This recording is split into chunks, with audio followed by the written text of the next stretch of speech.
Hello everybody, my name is Scott. I am the lead programmer for CANDI and also the game control for Goblin City. In this video, we're going to be talking about how to make actions, how to edit them, how to delete them, and then special rules about agendas. So we have on the player tab, you should see something like this.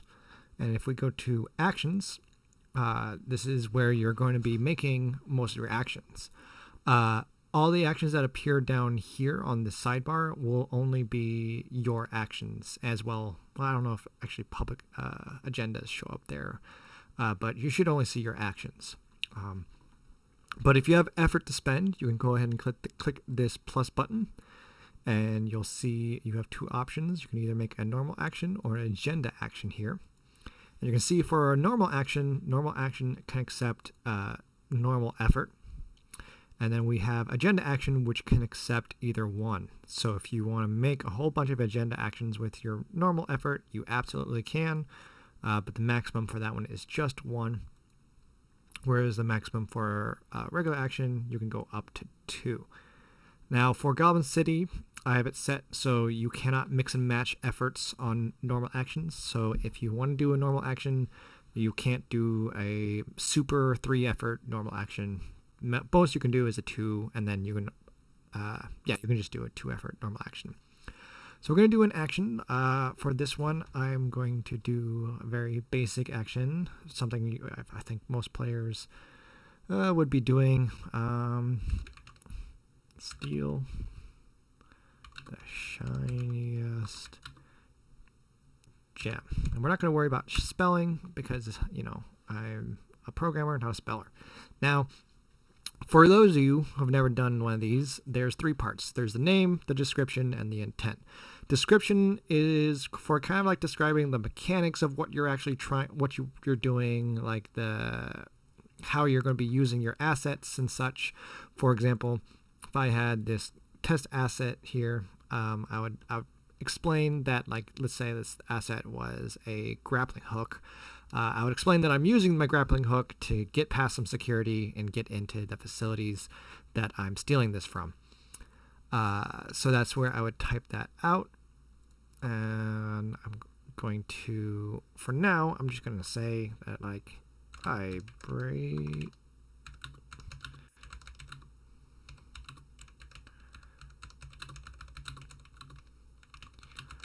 And then finally, we have the intent, which the intent of every action is where you're very explicitly telling the controller what you want to happen as a result of this action.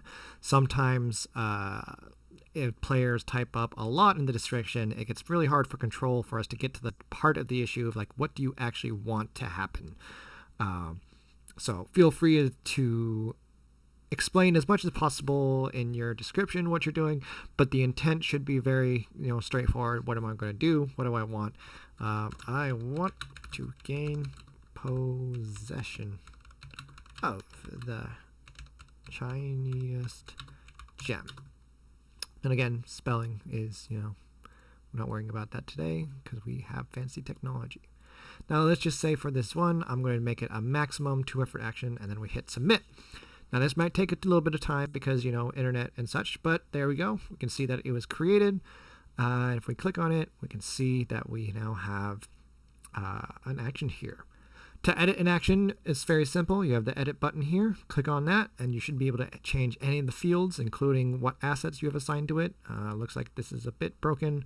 That's classic Scott. But for this one, we'll just change the effort to be 1, and then we'll hit submit. And now, if we wait a second, any second now, there we go, it's down to 1. So you can change just about anything about your action up until round closes. When the round closes, you will no longer be able to edit your actions or your submissions for any reason. Well, that's not true. If you do have a good reason why, like your internet went out at the last moment, feel free to contact control and we may have mercy on you. But do try and get your actions in before the deadline. Below here, we have the ability for you to leave a comment. So if you wanted to, explain something to control, you can leave a comment here, kind of with the text of what you want. It's very straightforward. There's no limit to how many comments you can leave, but you can just leave them here. And there you go.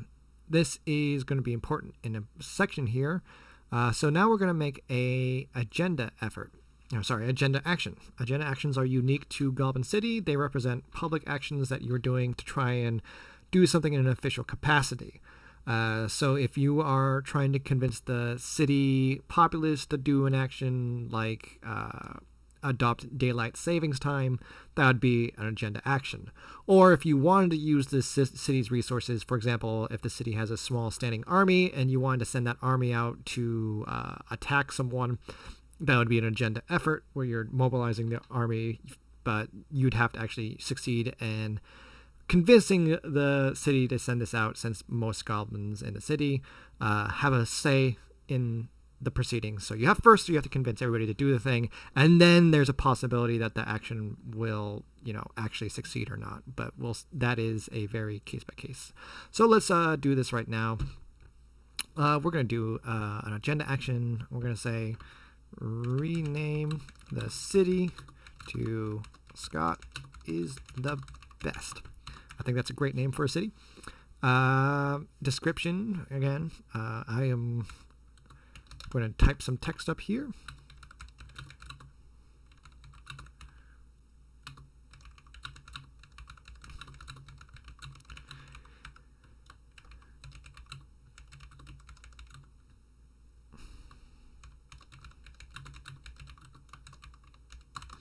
There. Just make sure you set the effort to that. And we can assign resources if we want. Just make sure these resources make sense to whatever agenda you're trying to do, and then hit submit. Now, if we have to wait a second here while Candy does some thinking, and there we have the agenda. But you notice that it's got this dotted line here because it's still in draft mode. Excuse me. We have to actually publish it. So if you wanted to take a moment to edit your action, change the spelling, talk to people about supporting your thing before you're going public, feel free to use that. But if you're ready, you can go ahead and hit publish, and now it is officially published. Everybody can see it. So if we go over here and we go to the agendas, you should be able to see a bunch of agendas. These are a bunch of test agendas from our test database, so there's no spoilers here. But here's my agenda here. I'm going to go in, and I'm got this agenda I can see. I can click on it, and I can leave a comment and say, I like this idea. Whoops. Well, let's just say I did.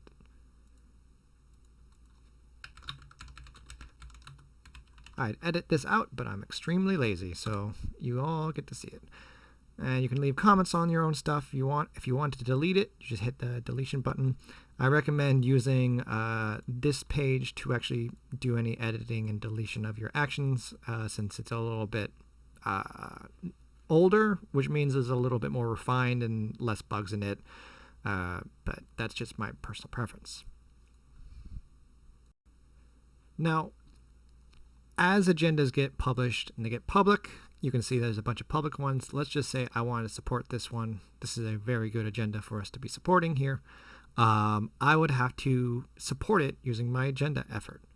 You can leave a comment saying that you're supporting it, but those are only really counted if there's two agendas are competing and they're a little bit closer. What really counts is you lending your support through your actual lending of your effort.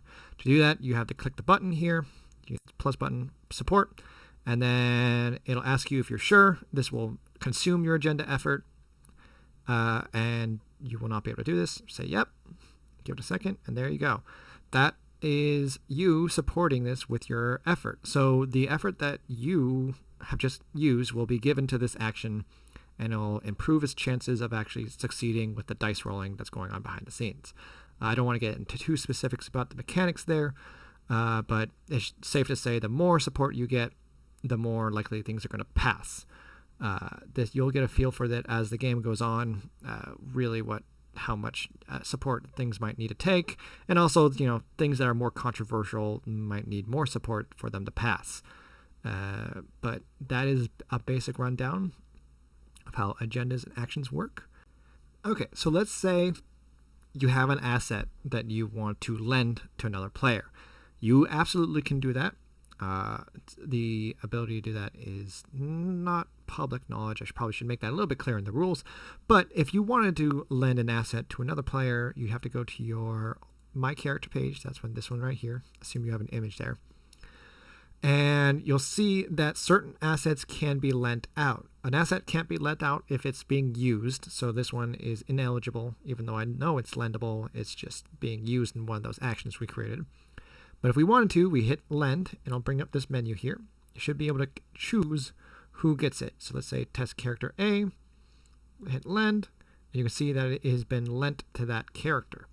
That character will then be able to see that resource, whatever you sent them, whether it's an asset or a trait, and they'll be able to see it and they'll be able to use it on their actions as if it was their own. All lent assets come back to you at the end of the round, so if you lend something out, you're going to get it back, so it's still yours. But if you have a limited usage assets, which will come on during the later parts of the game, and someone uses something that you lent them, that it's still used. The usage goes down 1, and you get it back with reduced capacity. And if they use it all up, then you're done. You don't get it back. So keep that in mind, lending stuff out, that it's still being used, and they can use it for any purposes they want. So they can tell you they're going to use it for nice things, and then they can immediately use the stuff that you lent them for whatever they want. They have control of it. If you want to take it back, you can always just hit the unlend button, take it back, and they will get it back. But that's all I have today for actions and agendas. Yeah.